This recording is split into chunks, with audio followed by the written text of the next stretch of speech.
أحدهما إما يبلغن عندك الكبر أحدهما أو كلاهما فلا تقل لهما أف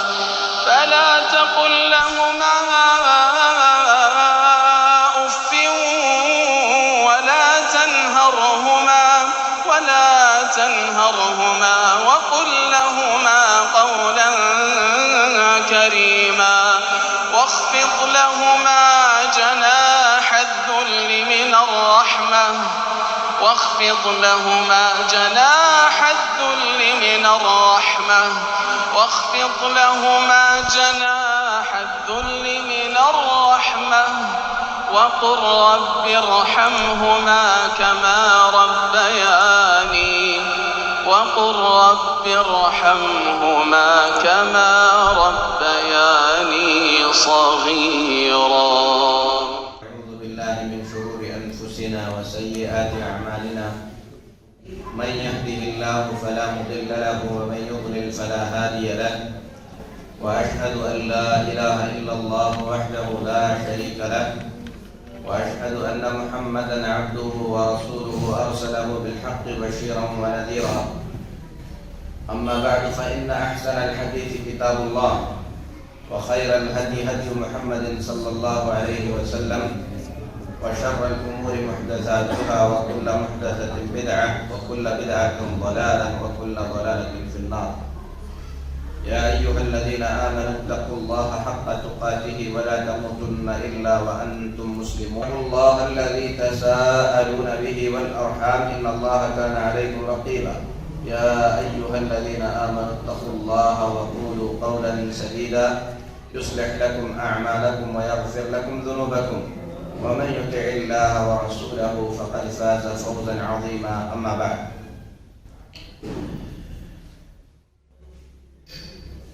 امام بخاری رحمۃ اللہ علیہ جن کا نام محمد بن اسماعیل البخاری ہے، فرماتے ہیں اپنی کتاب الادب المفرد میں باب من بر والدیہ زاد اللہ فی عمرہ،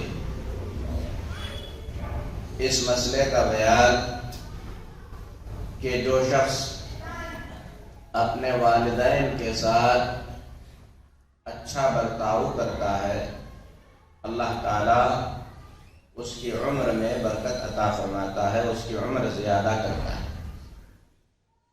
ایک مسئلہ امام بخاری رحمہ اللہ نے بیان کیا کہ جو شخص اپنے والدین کے ساتھ اچھا سلوک کرتا ہے اللہ تعالیٰ اس کی عمر زیادہ کرتا ہے، اس کی عمر کو اللہ تعالیٰ بڑھا دیتا ہے۔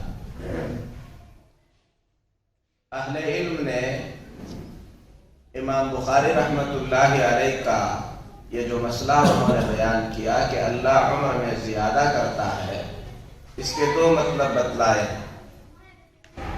اس کا ایک مطلب تو یہ ہے کہ اللہ تبارک و تعالی حقیقت میں ایسے آدمی کی عمر کو بڑھا دیتا ہے، ایسے آدمی کی زندگی کے کچھ سال یا کچھ دن اللہ بڑھا دیتا ہے جو اپنے والدین کے ساتھ اچھا سلوک کرتا ہے۔ یہاں پر ایک مسئلہ یہ پیدا ہوتا ہے کہ اللہ رب العزت نے بندوں کی تقدیروں کو بہت پہلے ہی لکھ دیا۔ آسمان اور زمین کے پیدا ہونے سے 50,000 سال پہلے تمام مخلوقات کی تقدیر لکھ دی گئی ہے، اور اس تقدیر میں یہ بھی لکھا گیا ہے کہ کون کتنے سال تک جیے گا۔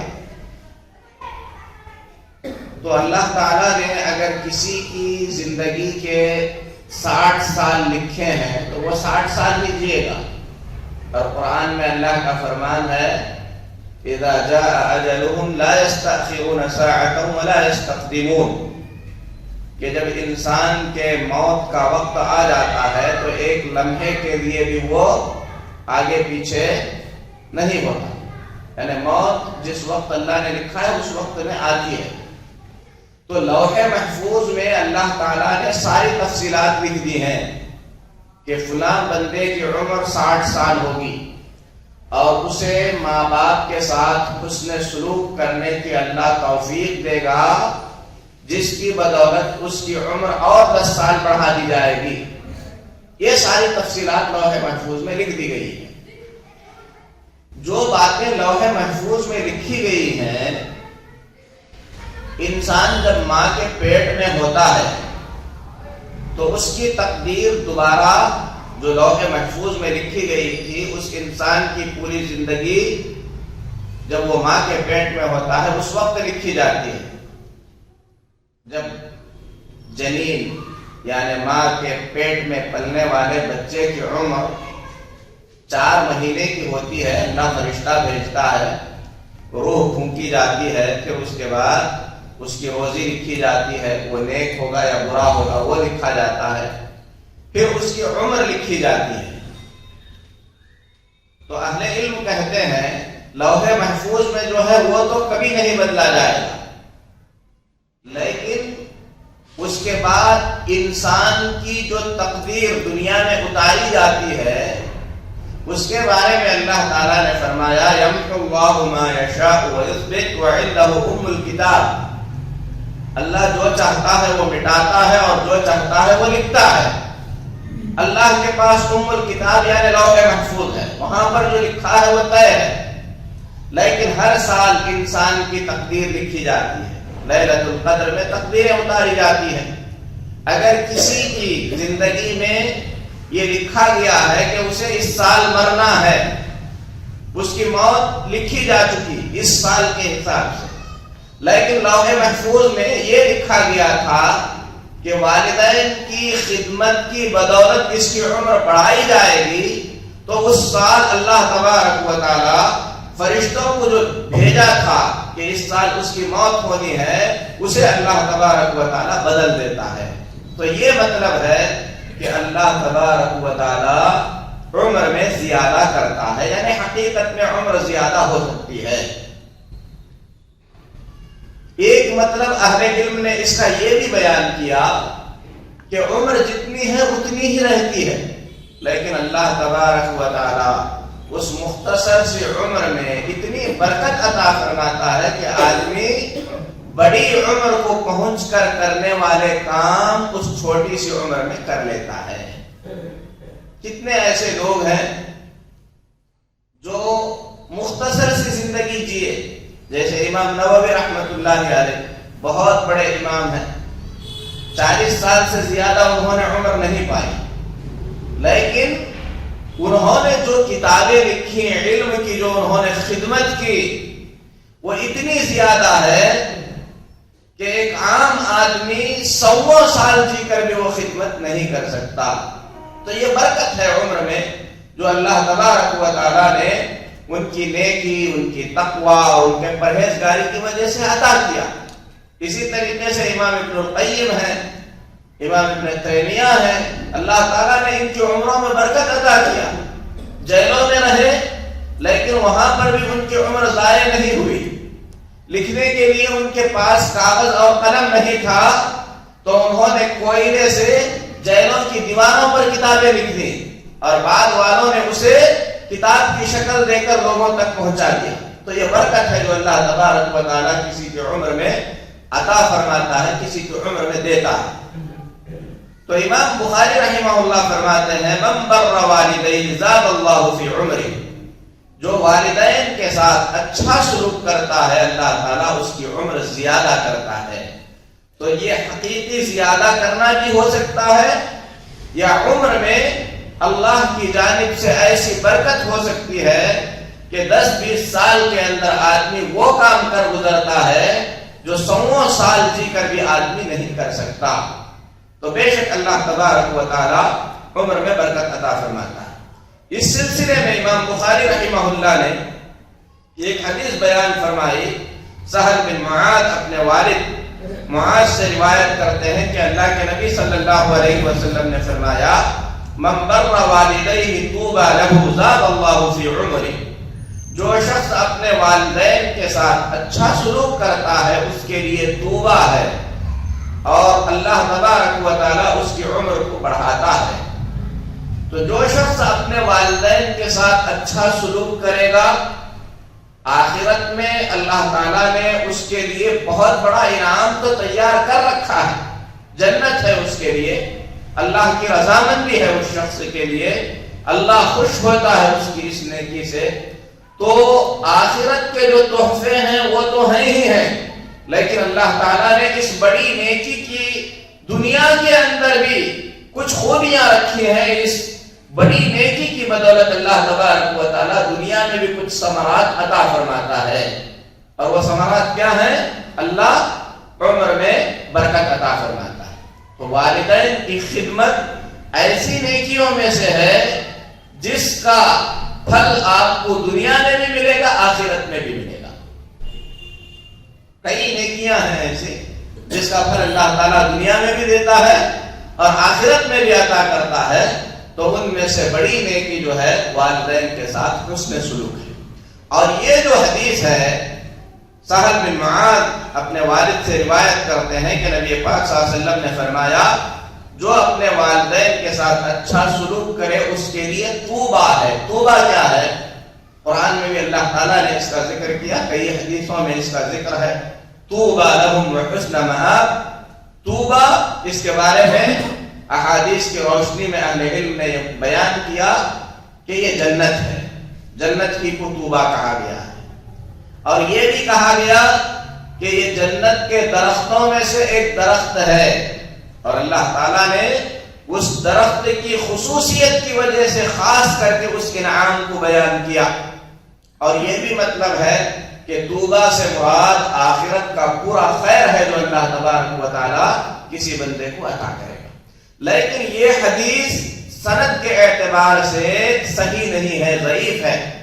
لیکن اس حدیث کے اندر جو باتیں بتائی گئی ہیں، یہ باتیں دوسری حدیثوں سے بالکل ثابت ہوتی ہیں۔ اسی لیے امام بخاری رحمہ اللہ نے مسئلے کو یقین کے ساتھ بیان کیا کہ جو اپنے والدین کے ساتھ اچھا سلوک کرے گا اللہ اس کی عمر کو زیادہ کرے گا، کیونکہ دوسری حدیث ہے انشاءاللہ آئے گی 28 باب میں۔ امام بخاری رحمہ اللہ نے بیان فرمایا اس حدیث میں، جو شخص یہ چاہتا ہے کہ اللہ تعالیٰ اس کے رزق میں برکت عطا کرے، اس کی عمر کو زیادہ کرے، اسے اپنے رشتوں کو جوڑنا چاہیے۔ جو رشتوں کو جوڑے گا اللہ اس کی عمر کو بڑھائے گا۔ اور رشتوں میں سب سے مضبوط رشتہ کون سا ہے؟ ماں باپ کا رشتہ۔ جو ماں باپ کا رشتہ جوڑے گا یقیناً اللہ تبارک و تعالیٰ اس کی عمر کو بڑھائے گا۔ اس کے بعد امام بخاری رحمہ اللہ نے 12واں مسئلہ بیان کیا، باب لا یستغفر لأبیہ المشرک۔ اس مسئلے کا بیان کہ آدمی اپنے مشرک باپ کے حق میں مغفرت کی دعا نہیں کر سکے گا۔ اب تک آپ جو بھی سن رہے تھے، والدین کے ساتھ حسن سلوک، والدین کے ساتھ اچھا برتاؤ، والدین کو برا بھلا نہ کہنا، ان کے ساتھ نرمی سے بات کرنا، ان کی دنیا کے اندر جتنی عزت ہونی چاہیے تھی اللہ تبارک و تعالیٰ نے وہ ساری چیزیں نبی پاک صلی اللہ علیہ وسلم کی زبان مبارک سے بیان فرمایا۔ اگر وہ مشرک ہیں، کافر ہیں، تب بھی اللہ تعالیٰ نے ان کا یہ حق بیان فرمایا کہ اولاد ان کے مشرک ہونے کے باوجود بھی ان کی خدمت کرے گی، ان کے ساتھ اچھا سلوک کریں گے، اچھا برتاؤ کریں گے، ان کی بات مانیں گے۔ لیکن شرک کی حالت میں اگر وہ مر گئے، دنیا سے چلے گئے، تو جب تک وہ دنیا میں رہے آپ نے ان کے احسان کا بدلہ احسان کے ساتھ چکا دیا۔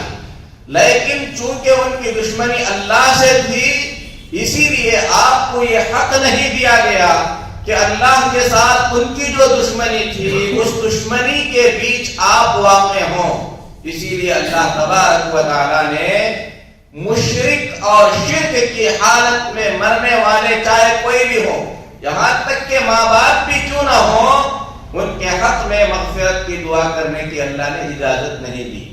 وہی مسئلہ امام بخاری بیان فرماتے ہیں، لا یستغفر لأبیہ المشرک۔ آدمی اپنے مشرک باپ کے لیے اللہ سے اس کے گناہوں کے معافی کی درخواست نہیں کر سکتا۔ یہ نہیں کہہ سکتا کہ اے اللہ میرے باپ کے گناہ معاف کر دے، اگر وہ شرک کی حالت میں مرا ہے، مشرک ہو کر مرا ہے. کیونکہ اللہ تعالیٰ نے اعلان کر دیا کہ شرک کو اللہ معاف کرنے والا نہیں ہے. اللہ نے اعلان کر دیا کہ شرک کو اللہ معاف کرنے والا نہیں ہے. تو اللہ نے جس چیز کو یقین کے ساتھ بیان کیا ہے، آپ اس کے خلاف کوئی چیز اللہ سے نہیں مانگ سکتے. اللہ نے جس چیز کے دینے کا وعدہ نہیں کیا، جس چیز کے دینے سے منع کر دیا، جس چیز کا اللہ نے دروازہ بند کر دیا، وہ چیز آپ اللہ سے نہیں مانگ سکتے. اللہ سے وہ چیز مانگنا اللہ تعالیٰ کے ساتھ گستاخی اور بے ادبی ہے. اسی لیے کوئی مشرک کے حق میں مغفرت کی دعا نہیں کر سکتا، کیونکہ اللہ نے اعلان کر دیا، اپنا فیصلہ سنا دیا، اپنی بات بتا دیا کہ مشرک کو اللہ معاف نہیں کرے گا. شرک کی حالت میں مرنے والے کی اللہ تعالیٰ مغفرت نہیں کرے گا. جب اللہ نے بتا دیا تو آپ اللہ کے خلاف جا کر کیسے مانگ سکتے ہیں؟ اسی لیے آپ کو مانگنے کی اجازت بھی نہیں ہے. تو اس سلسلے میں امام بخاری رحمۃ اللہ علیہ عبداللہ بن عباس رضی اللہ تعالیٰ عنہ کا فرمان بیان کرتے ہیں کہ اللہ نے فرمایا اما یبلغن عندک الکبر احدهما او کلاهما فلا تقل لهما اف ولا تنهرهما وقل لهما قولا کریما واخفض لهما جناح الذل من الرحمة وقل رب ارحمهما كما ربياني صغيرا. اللہ نے فرمایا اگر وہ دونوں کے دونوں یا ان میں سے ایک بوڑھے ہو کر تم تک پہنچے تو تم انہیں اف تک نہ کہو، تم انہیں مت ڈانٹو، تم انہیں نرمی کے ساتھ بات کرو اور اپنے نرم بازو ان کے لیے بچھا دو، رحمت کے ساتھ ان کے ساتھ پیش آؤ اور اللہ سے دعا کرتے رہو کہ اے اللہ ان دونوں پر تو رحم فرما جس طریقے سے ان دونوں نے مجھے بچپن میں پالا ہے. اور فرماتے ہیں عبداللہ بن عباس دوسری آیت یہ بھی نازل ہوئی ما كان للنبي والذين آمنوا أن يستغفروا للمشركين ولو كانوا أولي قربى من بعد أن تبين لهم أنهم أصحاب الجحيم. نبی کے لیے یہ مناسب نہیں ہے، یا نبی کی شان کے لائق یہ بات نہیں ہے، اور نہ ہی مومنوں کے لیے یہ مناسب ہے کہ وہ مشرکوں کے حق میں، شرک کرنے والوں کے حق میں اللہ تبارک و تعالیٰ سے مغفرت کی دعا کریں یا معافی کی درخواست کریں، اگرچہ کہ وہ مشرک ان کا قریبی رشتہ دار ہی کیوں نہ ہو.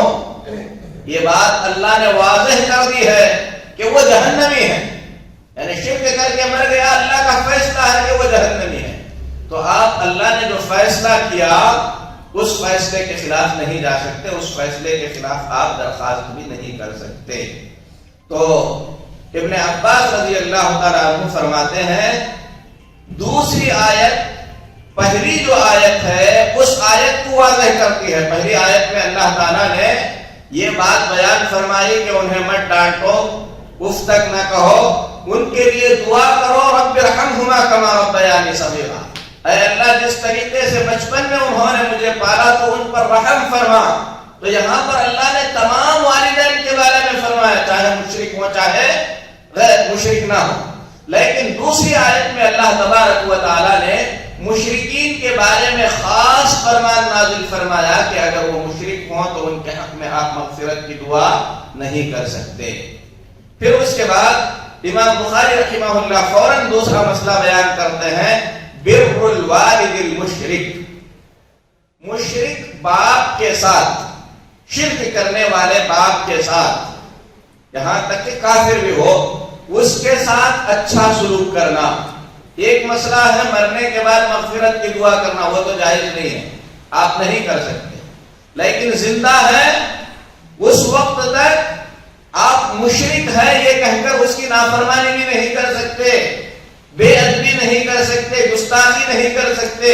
ان کا شرک، ان کا کفر، ان کے گناہوں کے کام اس کا وہ حساب دیں گے. بیٹا ہونے کی حیثیت سے آپ کو ان کے ساتھ اچھا سلوک کرنا ہے.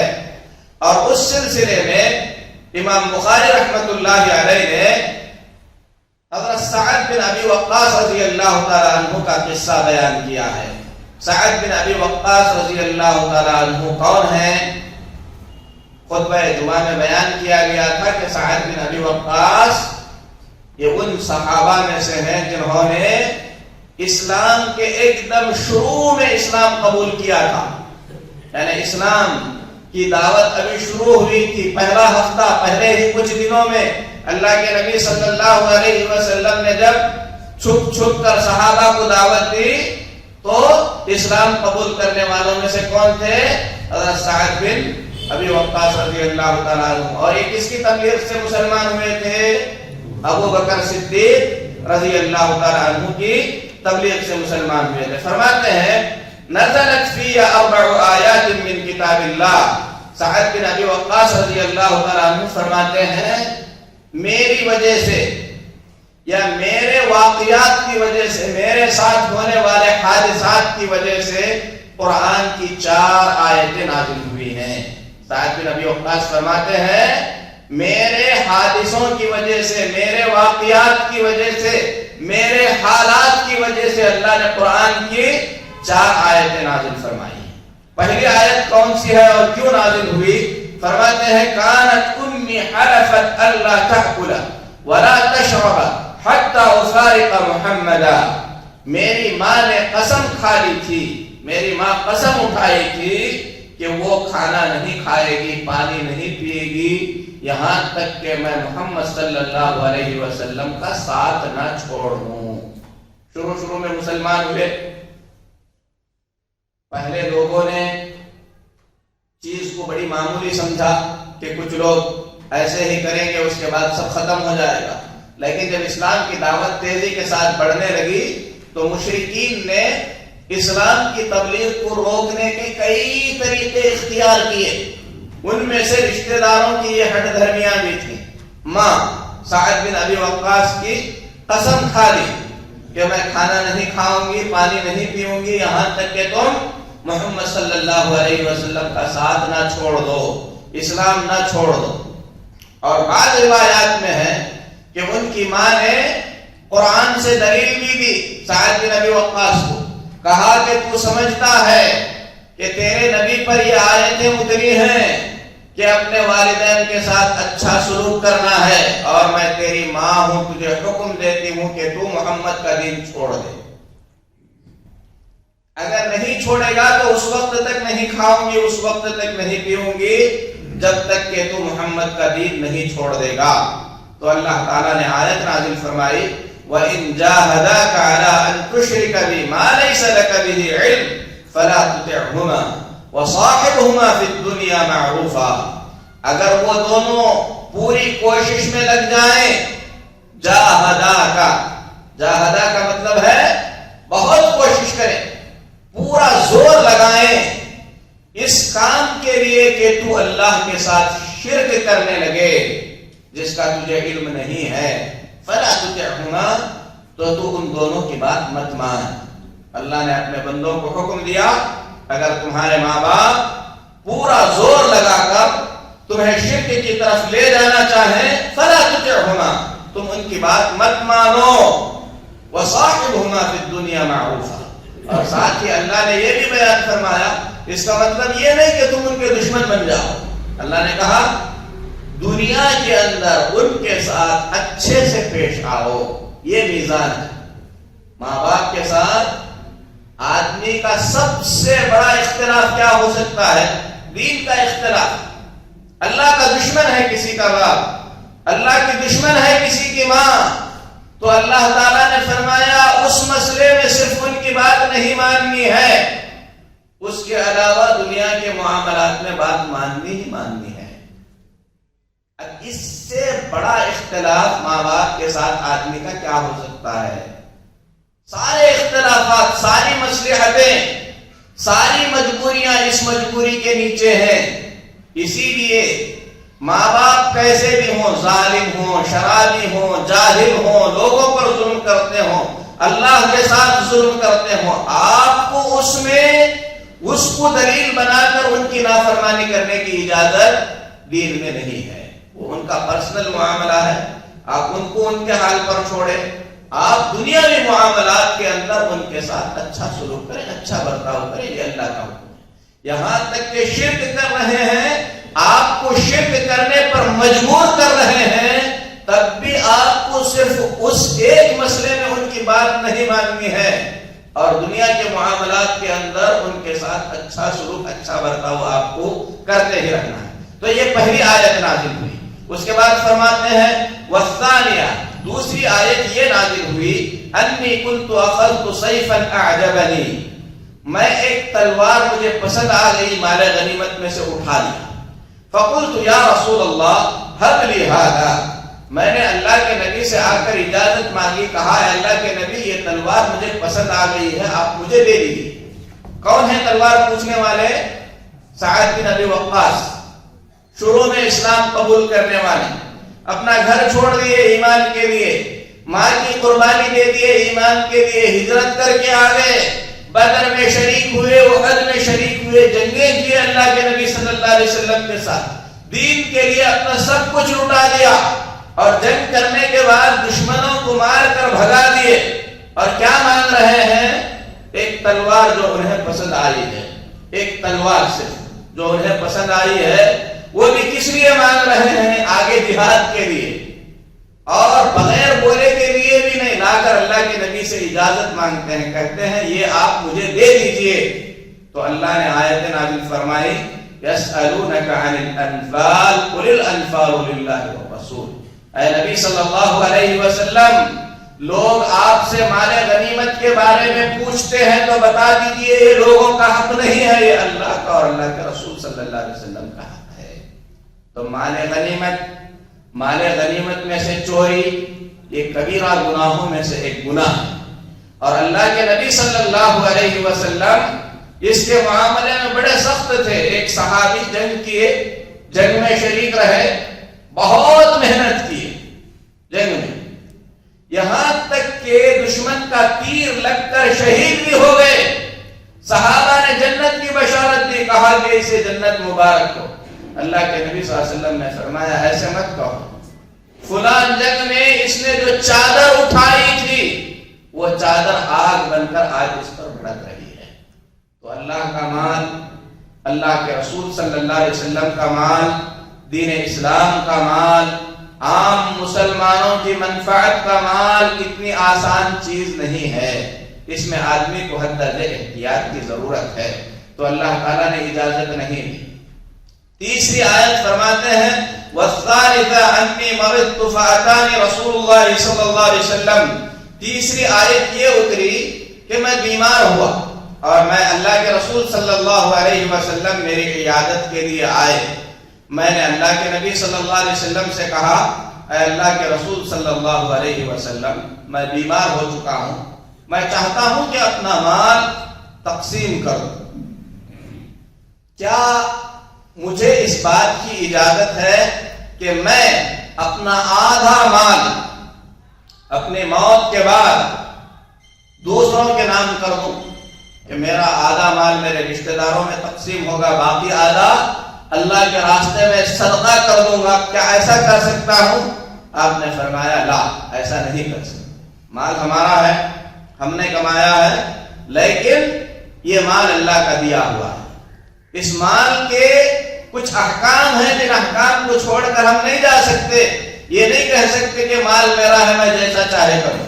اللہ نے اس کے احکام نازل فرمائے ہیں۔ سعد بن ابی وقاص فرماتے ہیں میں نے اللہ کے نبی صلی اللہ علیہ وسلم سے اجازت مانگی، کہا کہ میرے مال میں سے آدھا مال میں وصیت کرنا چاہتا ہوں۔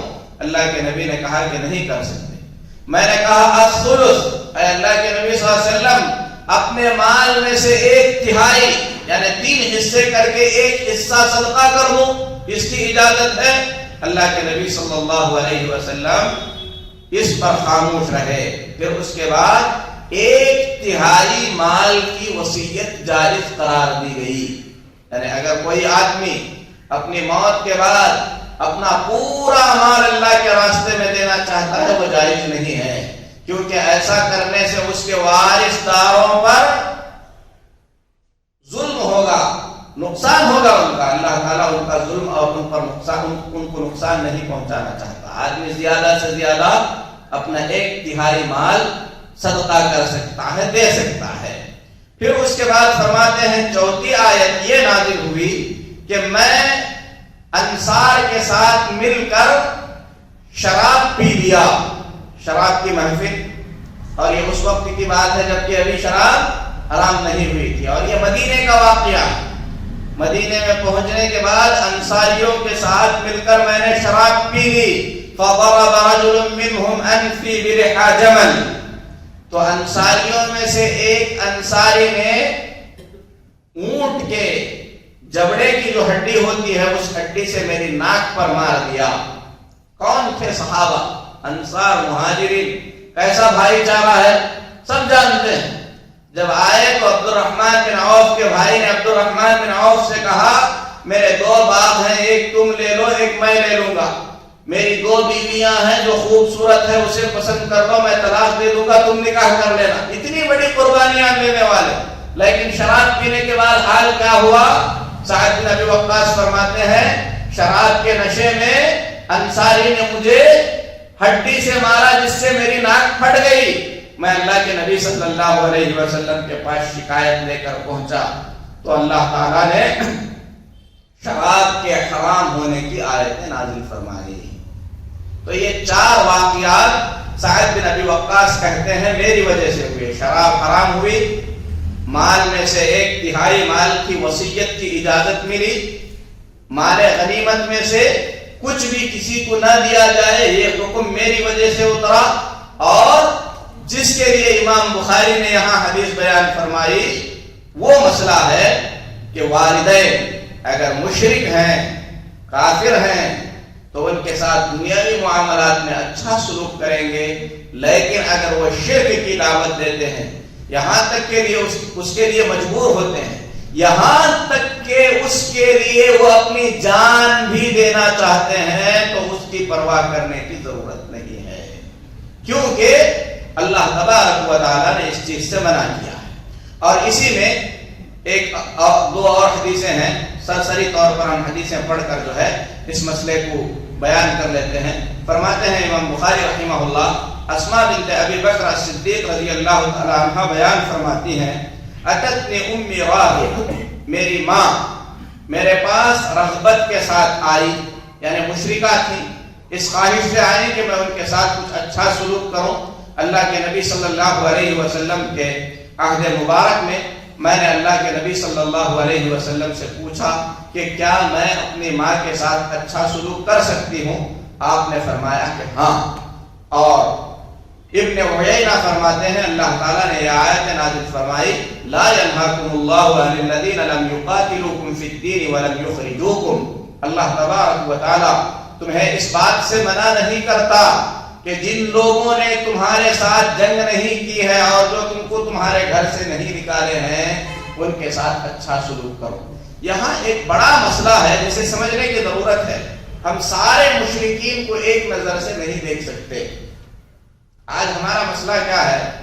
جس طریقے سے بعض متشدد غیر مسلم اپنی تنظیمیں بنا کر مسلمانوں کو ٹارگٹ کرتے ہیں، پورے مسلمانوں کو ایک نظر سے دیکھتے ہیں، مسلمانوں میں سے کچھ ایسے نوجوان جن کے پاس علم نہیں ہے یا جو اپنے آپ کو بہت جذباتی اور جوشیلے سمجھتے ہیں، سارے غیر مسلموں کو ایک نظر سے دیکھتے ہیں۔ اور اللہ تعالیٰ نے کتاب پاک میں کئی مقامات پر ایسے وقت میں جبکہ مسلمانوں اور مشرکوں کے بیچ فیصلہ کن لڑائیاں ہوتی تھی، بدر ہو رہی تھی، احد ہو رہی تھی، خندق کی لڑائی ہو رہی تھی، صلح حدیبیہ کے واقعات ہو رہے تھے، اس وقت میں اللہ تعالیٰ نے آیت نازل فرمائی۔ جو لوگ لڑنے کے لیے آئے تھے اللہ نے ان کے لیے خاص احکام نازل فرمائے، ان کے ساتھ لڑو، ان کے ساتھ لڑنے کے احکامات اللہ تعالیٰ نے اتارے۔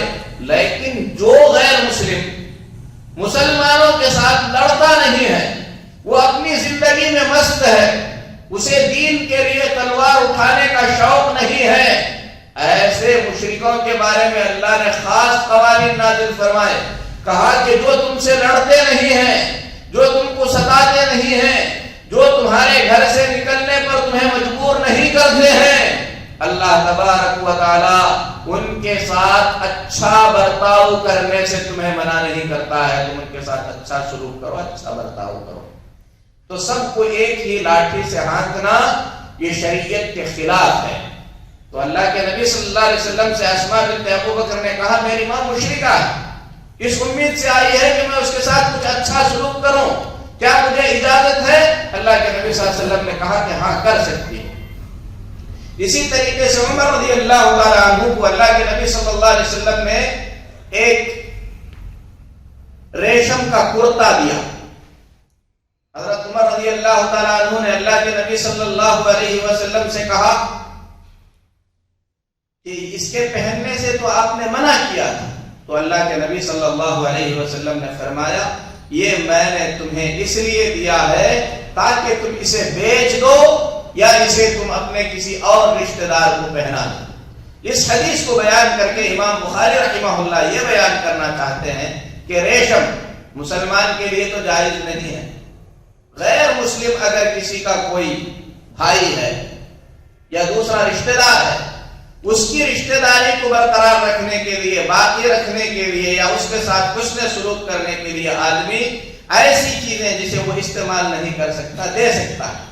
اس سے یہ مسئلہ نکلتا ہے کہ اگر غیر مسلم باپ ہے یا ماں ہے یا بھائی ہے یا رشتہ دار ہے تو ان کے ساتھ اچھا سلوک کرنا شریعت کے اندر ممنوع نہیں ہے۔ اللہ رب العزت سے دعا ہے کہ اللہ تعالی ہم تمام کو دین کی صحیح سمجھ عطا فرمائے۔ آمین۔ صلی اللہ علیہ محمد وعلی آلہ وصحبہ اجمعین۔